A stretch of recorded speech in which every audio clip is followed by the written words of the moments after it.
अंसारी परिवार को फिर राहत। सुप्रीम कोर्ट से अफजाल अंसारी की संसद सदस्यता बहाल। गाजीपुर की एमपीएमएलए कोर्ट ने अप्रैल 2023 में अफजाल अंसारी को गैंगस्टर एक्ट में दोषी ठहराकर 4 साल की सजा सुनाई थी, जिसके बाद उनकी संसद सदस्यता रद्द हो गई थी। लेकिन दिसंबर 2023 में सुप्रीम कोर्ट ने सशर्त उनकी सदस्यता बहाल कर दी, जिससे अंसारी परिवार और समर्थकों में बड़ी खुशी देखने को मिली। यूपी में बिजली दरों पर अंतिम सुनवाई पूरी, जल्द आएगा आयोग का फैसला। विद्युत नियामक आयोग में यूपी पावर ट्रांसमिशन कारपोरेशन और यूपीएसएलडीसी की वार्षिक राजस्व आवश्यकता व शुल्क पर अंतिम सुनवाई हुई। ट्रांसमिशन निगम ने 6,279 करोड़ रुपए की वार्षिक आवश्यकता दाखिल की है, जिसका असर उपभोक्ताओं पर पड़ेगा। उपभोक्ता परिषद ने महंगे निजी कार्यों पर आपत्ति जताई, जबकि आयोग अगस्त अंत या सितंबर की शुरुआत में नया बिजली टैरिफ तय करेगा। कटरा गुलाब सिंह में किसानों को नकली डीएपी, कृषि विभाग ने जांच शुरू की। मांधाता के कटरा गुलाब सिंह स्थित इफ्को बाजार में किसानों को मिलावटी डीएपी मिलने की शिकायत पर कृषि विभाग ने जांच शुरू कर दी है। जिला कृषि अधिकारी ने सैंपल लेकर दुकानदार को नोटिस जारी किया, जबकि विधायक रानीगंज ने सीएम को पत्र लिखकर उच्चस्तरीय जांच और कार्रवाई की मांग की है। उधर खाद की किल्लत से नाराज किसानों ने कुंडा की बरई समिति पर भी हंगामा किया। कानपुर सेंट्रल पर 1 सितंबर से बदले जाएंगे 9 ट्रेनों के प्लेटफॉर्म। उत्तर मध्य रेलवे ने नई व्यवस्था के तहत 1 सितंबर से कानपुर सेंट्रल पर 9 मेल और एक्सप्रेस ट्रेनों के प्लेटफॉर्म बदलने का निर्णय लिया है। इसमें श्रम शक्ति एक्सप्रेस, गोरखपुर बठिंडा एक्सप्रेस और ऊंचाहार एक्सप्रेस जैसी प्रमुख ट्रेनें शामिल हैं। रेलवे ने यात्रियों की सुविधा के लिए तैयारी पूरी कर ली है और नई व्यवस्था उसी दिन से लागू होगी। खाद्य संकट पर अखिलेश के आरोपों पर कृषि मंत्री का पलटवार, कहा किसानों को मिल रही पूरी सुविधा।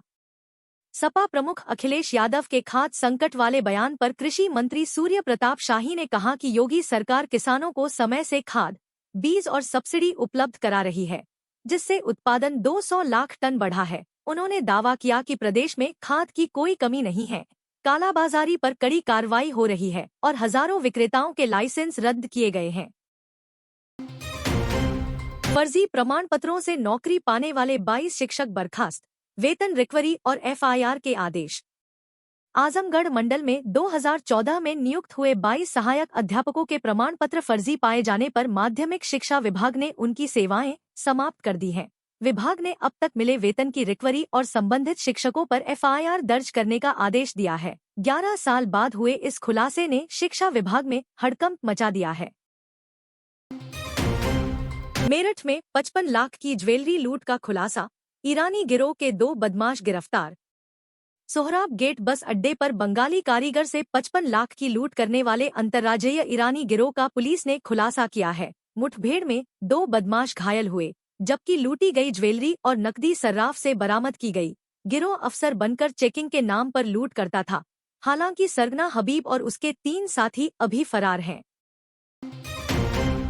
31 सूत्रीय मांगों को लेकर माध्यमिक शिक्षक संघ का धरना, मुख्यमंत्री को ज्ञापन भेजा।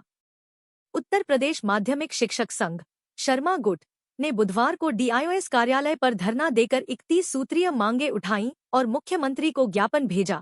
इसमें पुरानी पेंशन बहाली, समान कार्य के लिए समान वेतन, तदर्थ शिक्षकों का विनियमितीकरण, बोर्ड परीक्षा पारिश्रमिक दरें बढ़ाने और ऑनलाइन उपस्थिति आदेश वापस लेने जैसी प्रमुख मांगे शामिल हैं। कार्रवाई न होने पर आंदोलन की चेतावनी दी गई। आगरा एक्सप्रेसवे पर अगले माह से बढ़ेंगी सुविधाएं, हर किमी पर सीसीटीवी और emergency call box. Agra expressway पर यात्रियों की सुरक्षा और सुविधा बढ़ाने के लिए अगले माह से बड़ी पहल की जा रही है। अब हर किमी पर सीसीटीवी कैमरे और इमरजेंसी कॉल बॉक्स होंगे, जिनसे सीधे कंट्रोल रूम से मदद मिल सकेगी। पहली बार व्हीकल इंसिडेंट डिटेक्शन कैमरे और डिजिटल बोर्ड लगाए जा रहे हैं। दुर्घटना या वाहन खराब होने पर तुरंत राहत और बचाव दल मौके पर पहुंचे। परिषदीय विद्यालयों में यूनिफॉर्म को बढ़ावा, सर्वाधिक उपस्थिति वाले बच्चों की तस्वीर लगेगी फ्लेक्स पर। बेसिक शिक्षा विभाग ने बच्चों को यूनिफॉर्म पहनने के लिए प्रेरित करने की नई पहल शुरू की है। अब जो छात्र यूनिफॉर्म में सबसे अधिक उपस्थिति दर्ज करेंगे, उनकी तस्वीर कक्षा के बाहर फ्लेक्स पर लगाई जाएगी। खर्च कंपोजिट ग्रांट से होगा। सरकार डीबीटी के जरिए यूनिफॉर्म व सामान के लिए धन देती है, लेकिन अभिभावकों की लापरवाही रोकने के लिए अधिकारियों को जागरूकता अभियान चलाने के निर्देश दिए गए हैं। भ्रामक विज्ञापनों पर रैपिडो पर 10 लाख का जुर्माना, ग्राहकों को रिफंड का आदेश।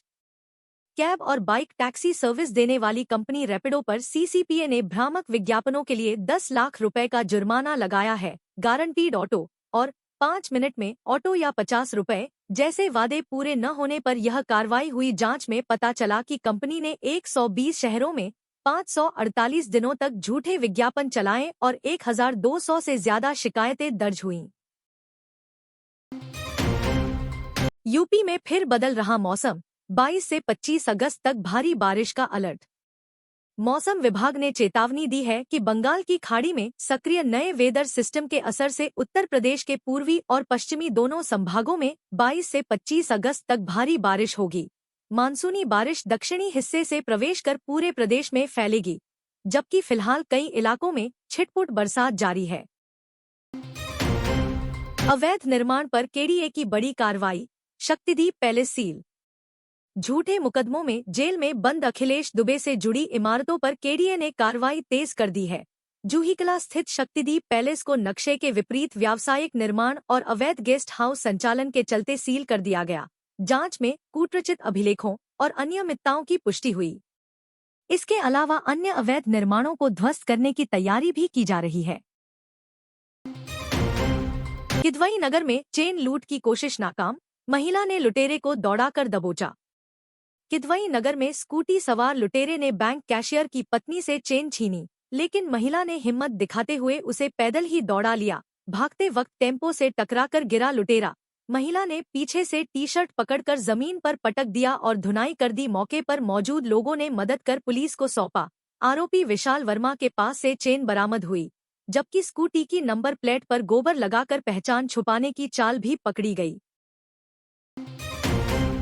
श्रेयस अय्यर को वनडे कप्तानी की तैयारी, टी20 में गिल सूर्य के बाद अगली पसंद। भारतीय क्रिकेट कंट्रोल बोर्ड ने भविष्य की कप्तानी की दिशा तय करनी शुरू कर दी है। सूत्रों के मुताबिक वनडे टीम के अगले कप्तान के तौर पर श्रेयस अय्यर का नाम सबसे आगे है। वहीं टी20 में सूर्य कुमार यादव के बाद युवा बल्लेबाज शुभमन गिल को अगली कमान संभालने की तैयारी की जा रही है। गिल हाल ही में टेस्ट टीम के कप्तान बनाए गए और एशिया कप टी20 में सूर्य के उपकप्तान भी नियुक्त हुए हैं। उनकी युवा उम्र और नेतृत्व क्षमता को देखते हुए उन्हें भविष्य का टी20 कप्तान माना जा रहा है।